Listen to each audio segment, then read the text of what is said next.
आप बोर्ड पे देख रहे हो एक त्रिभुज बना हुआ है, जिस त्रिभुज में तीन भुजा, तीनों भुजा का मान दिया हुआ है। पहला 13 मीटर, दूसरा 14 मीटर और तीसरा 15 मीटर। इसी को लैंग्वेज में भी पूछ सकता था। लैंग्वेज में कैसे पूछता कि एक त्रिभुज है जिसकी तीन भुजाओं की मान 13 मीटर, 14 मीटर और 15 मीटर है। तो या तो फोटो दे देता है या भाषा में पूछता है कि एक त्रिभुज की तीन भुजाएं हैं, तीनों भुजाओं का मान क्रमशः 13 मीटर, 14 मीटर और 15 मीटर है। बताइए उसका परिमाप क्या होगा, अर्ध परिमाप क्या होगा और क्षेत्रफल क्या होगा। तो ना कोई फॉर्मूला लिखेंगे, है फॉर्मूला पे ही, बट डायरेक्ट आंसर लिखने का कोशिश करेंगे।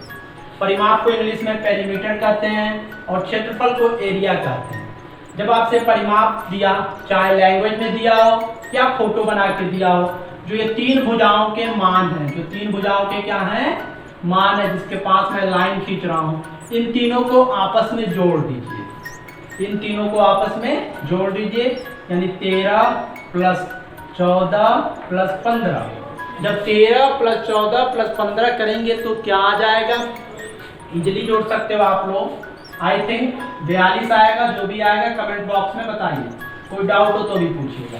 तो पहला जो क्वेश्चन बनता है त्रिभुज बेसिक कंसेप्ट कि परिमाप क्या होता है, तो तीनों भुजाओं का योग परिमाप कहलाता है। लैंग्वेज में भी क्वेश्चन पूछ सकता है कि एक त्रिभुज का परिमाप क्या होता है, तो आप क्या कहोगे, उनके y भाग का डिस्टेंस, दूरी, यानी y भाग में अगर हम एक पॉइंट से चलना आरंभ करें और आखिरी में पुनः उसी पॉइंट पे पहुंचे, तो इस पूरे सफर में जितना दूरी हम तय करते हैं उसी को हम त्रिभुज, चतुर्भुज या वृत्त किसी भी 2D शेप्स का परिमाप कहते हैं। सीधे सीधे त्रिभुज हम लोग पढ़ रहे हैं, हल्का सा दिमाग लगाना है। वो दिमाग क्या है कि जो तीन भुजाएं दिया हुआ है, चाहे इस तरह के क्वेश्चन हो या लैंग्वेज में हो, उन तीनों भुजाओं को जोड़ लेना, जो मान आएगा उसको मात्रक के साथ लिख देना। जैसे यहाँ पे 13 plus 14 plus 15 equal to 42 metre. Clear. इसका दूसरा पार्ट जो लगवाने जा रहा हूँ, जिसको आप अर्ध परिमाप का, तो इससे भी आसान है। जो आप परिमाप निकाले हो उसी का आधा कर दो, जो आप परिमाप निकाले उसी का आधा कर दो। आप खुद देख रहे हो परिमाप 42 है, उसका आधा क्या होगा, 21 होगा, तो लिख दो 21 मीटर। अब बहुत लोग के दिमाग में आ रहा होगा सर ये आधा करते कैसे हैं, तो किसी भी चीज को आधा करने के लिए 2 से भाग दे देते हैं। यानी जो परिमाप है 42 डिवाइडेड बाई 2 करोगे तो 21 आएगा, वो आपका अर्ध परिमाप होगा, जिसको हम यस से रिप्रेजेंट करते हैं। किससे दर्शाते हैं, यस से। अब यदि फॉर्मूले की बात करें तो कहता है कि जो त्रिभुज होता है उसमें तीन भुजा होती है, एक को ए मान लीजिए, दूसरे को बी, तीसरे को सी, या फिर एक को एक्स मान लीजिए, दूसरे को वाई, तीसरे को जेड। हम ए बी सी मानते हैं। तो जो परिमाप का फॉर्मूला होगा आप खुद बोलिए, कमेंट में मेरे साथ लिखिए, ए प्लस बी प्लस सी का जो मान होगा वो आपका परिमाप कहलाएगा। तो अर्ध परिमाप क्या हो जाएगा, ए प्लस बी प्लस सी का आधा यानी डिवाइडेड बाई 2, यह क्या कहलाएगा, अर्ध परिमाप कहलाएगा। अब हम आते हैं क्षेत्रफल पे।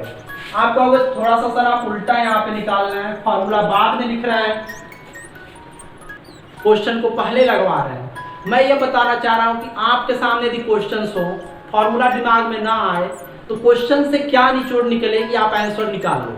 तो क्वेश्चन से निचोड़ ये निकल रहा है कि किसी बेसिक क्वेश्चन में जिसमें त्रिभुज की तीन भुजा दिया है, क्या करना है, इस पे दिमाग नहीं लगाना है, ये याद करना है कि तीनों भुजाओं को जोड़ना है, तीनों भुजाओं को जोड़ना है। तो जब तीनों भुजाओं को जोड़ोगे तो परिमाप मिलेगा, उस जोड़े हुए मान का आधा कर लेना, काट देना उसको बीच में से, आधा कर देना, तो अर्ध परिमाप हो जाएगा।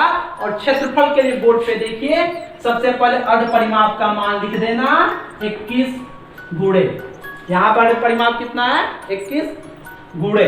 आगे क्या लिखना है, तीन भुजा है, तीन मान लिखना है। तीन भुजा होती है त्रिभुज में, तीन मान भी लिखना है। तो कह दो कि सर एक काम करिए, ये तीनों मान उठाकर लिख दीजिए, 13 15 14। नहीं, ऐसा नहीं करोगे। करना क्या है, इस परिमाप जो अर्ध परिमाप यहाँ आप देख रहे हो 21 आया है, जिसको आप यस से दर्शाते हो, plus b plus c by 2 करते हो, तो सीधे यहाँ फोकस करो। जो ये अर्ध परिमाप है उस अर्ध परिमाप के मान और भुजा के मान का अंतर लो। आप खुद बताओ ये कितनी भुजाएं हैं, 3 भुजाएं, तो कितनी अंतर आएंगी, 3। पहले इसका इससे अंतर ले लेना, फिर इसका इससे अंतर ले लेना, फिर इसका इससे अंतर ले लेना, यानी हर एक भुजा का अर्ध परिमाप के साथ अंतर ले लो। तो 21 और 13 का अंतर क्या होता है, 8 होता है। यानी 21 में से 13 माइनस कर लो, घटा लो, 8 आएगा। 21 और 15 का अंतर क्या होता है, 6 होता है। 21 में से 15 माइनस कर लीजिए। 21 और 14 का अंतर क्या होता है, 21 माइनस 14 कर लीजिए। तो 21 में से 14 घटाएंगे तो क्या आएगा, 7 आएगा। बस यही आपका आंसर है। इसको अभी हम सॉल्व कर रहे हैं। वीडियो पसंद आए तो शेयर कर लीजिए, लाइक कर दीजिए और चैनल को सब्सक्राइब कर दीजिए। नहीं पसंद आता है तो भी सब्सक्राइब कर दीजिए। देखिए फॉर्मूला लिखते हैं इसके अकॉर्डिंग। पहले क्या बनाना है, रूट बन गया। सबसे पहले अर्ध परिमाप का मान लिख रहा है, यस लिख दो। अब आप बताओ अंतर लिखना है ना तीनों का, तो 3 ब्रैकेट बना दें। पहले का अंतर बड़ा वाला वैल्यू हर केस में परिमाप ही अर्ध परिमाप ही होगा, यानी यस होगा। तो क्या लिख सकते हो, s माइनस ए 1 अंतर, s माइनस बी 2 अंतर, s माइनस सी 3 अंतर। तीनों बार लिख दिए, ये आपका फॉर्मूला बन गया। मैं इस टेक्निक से इसलिए पढ़ा रहा हूं, आप माइंड को इस तरह से इंप्लीमेंट करो कि अब से जब भी ये फार्मूला आपके सामने आएगा आप डेफिनेटली समझ जाओगे फार्मूला क्यों ऐसा लिखा गया है, और इससे आपके माइंड में ज़्यादा देर तक रहेगा, आपके एग्जाम्स में भूलेगा नहीं। तो हम इसको सॉल्व कर लें। जिनका अपने से सॉल्व हो सकता है वीडियो को पॉज करके सॉल्व किया करिए, उससे आपका मैथ स्ट्रांग होता है। देखिए कभी भी कोई चीज़ पढ़िए, पेन कॉपी ले लीजिए। अगर जॉब के लिए पढ़ रहे हो, तफरी के लिए पढ़ रहे हो, मस्ती के लिए पढ़ रहे हो, कोई बात नहीं, 2 सेकंड इधर देखो, 2 सेकंड उधर देखो। साल भर के बाद कहना जॉब नहीं, बट किसी चैनल पे सीरियसली पढ़ रहे हो, अंत तक पढ़ रहे हो, एक चीज को जैसे बोला जाए वैसे करो, जॉब जरूर मिलेगा। आखिर में लोग पाते ही तो हैं, तो आप क्यों नहीं पा सकते, आप भी पाओगे। तो करना क्या है देख लीजिए यहाँ पे। देखिए इस सब चीजें जो बताने जा रहा हूँ वो वर्गमूल पढ़ते हैं हम लोग, उस चैप्टर में जानते हैं, यहाँ भी सीख लेते हैं।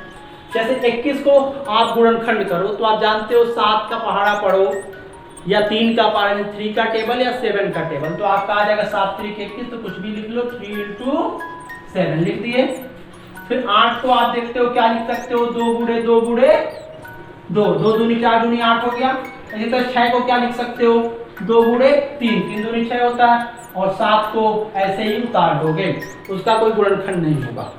अब करना क्या है, कोई 2 उठाना, कोई 2 उठाना और उसको 1 बाहर आ जाएगा। यही वर्गमूल का रूल होता है। जैसे 2 बार यदि 3 है तो बाहर आएगा 1 बार होगा, 2 बार यदि 7 है तो बाहर आएगा 1 बार, 2 बार यदि 2 है तो बाहर आएगा तो 1 बार होगा। तो निकालना शुरू करें। यहां से मैं अंडरलाइन करूंगा जिसको निकालूंगा। देखिए 1 3 और 1 3, 2 बार 3 है ना तो निकल सकता है, अगर 1 बार 3 होता तो नहीं निकलता। 2 बार 3 है निकल सकता है, तो मैं निकाल के यहाँ लिख रहा हूँ। देखिए 1 बार 3 बन गया। फिर देखिए 2 बार 7 है, अगर है यानी निकल सकता, कै बार निकलेगा, 1 बार। फिर देखो 2 बार 2 है तो आप कहोगे नहीं सर ये तो 4 बार है, क्या बोलोगे आप, नहीं सर ये 4 बार है। देखो 4 बार है, मैं अंडरलाइन कर तो दिया हूं क्योंकि 4 बार 2 है, बट करोगे नहीं आप। पहले 2 बार अंडरलाइन किए, 2 बार 2 के लिए जो मैं ऐसे कर रहा हूं, 1 बार 2 यानी 2 बाहर निकालो। फिर आगे देखो क्या जोड़ा बन रहा है, बन गया, 2 मिल गए तो 1 बाहर निकाल दो। अगर नहीं मिलता, सपोज दैट 3 बार 2 होता तो 1 बार तो आप निकाल देते, लेकिन 1 बार जो 2 होता उसको रूट में पड़े रहने देते, उसको बाहर नहीं निकालते। बट यहाँ पे बाहर निकल गया क्योंकि फिर से 2 बार मिल गया। अब आप देखोगे अंदर कुछ बचा, कुछ नहीं बचा। तो यह वर्गमूल के कंसेप्ट हैं। वीडियोस अपलोड होंगे, आपको इन्फॉर्म मिल जाएगा। अगर सब्सक्राइब करके बेल आइकन प्रेस किए रहोगे तो आप उसको कंसेप्ट क्लियर कर लेना। बट यहाँ आप समझ गए कि इसका जब हमने जो भी ये वैल्यू आया उसका हमने स्क्वायर रूट निकाला, वर्गमूल निकाला, ये वाली वैल्यू हमारे पास आया। अब इसको मल्टीप्लाई कर सकते हो आप, 7 3 की 21। इसी तरह आप लोग भी प्रैक्टिस किया करो, 7 3 की 21 और 21 दूनी 42 और 42 दूनी 84, तो 84 स्क्वायर मीटर। इसको आप मीटर स्क्वायर ऐसे लिख लोगे, हिंदी में लिखना और क्या लिखोगे, 84 वर्ग मीटर। या मीटर वाले वैल्यू पे इस तरह क्या करके जो मीटर वाला वैल्यू होता है उसी पे 2 बना देते हो। अब आप देख रहे हो कि जब मैंने परिमाप लिखा तो केवल मीटर लिखा, अर्ध परिमाप लिखा तो भी मीटर लिखा, बट जब मैं क्षेत्रफल लिख रहा हूं तो मीटर गुणे मीटर यानी मीटर का स्क्वायर लिख रहा हूं। जब आप 3D का पढ़ोगे, आयतन का लिखोगे तो आप मीटर गुणे मीटर यानी जो भी यूनिट होगा, सेंटीमीटर, मीटर, किलो, उसको 3 बार लिखोगे यानी मीटर का क्यूब लिखोगे। तो आप खुद देखो, जब हम क्षेत्रफल निकालते हैं तो 2D शेप्स का निकालते हैं, जो मैं पुराने वीडियो में बड़े ही अच्छे तरह से समझाया हूं, आप जाकर जरूर देखिएगा, डिस्क्रिप्शन में लिंक भी है। तो जब आप 2D शेप्स ले रहे हो, मैं वहां बोला था 2 डायमेंशन होगा, आप ऐसे समझो कि एक लंबाई मान लो, एक चौड़ाई मान लो, एक उसका मीटर, एक इसका मीटर, क्या मीटर, 2 मीटर। फिर मैं 3D समझाया तो आपको कहा कि जब उसका आयतन निकालोगे तो 3 डायमेंशन होगा, एक लंबाई होगा, एक चौड़ाई होगा, एक ऊंचाई भी आ जाएगा।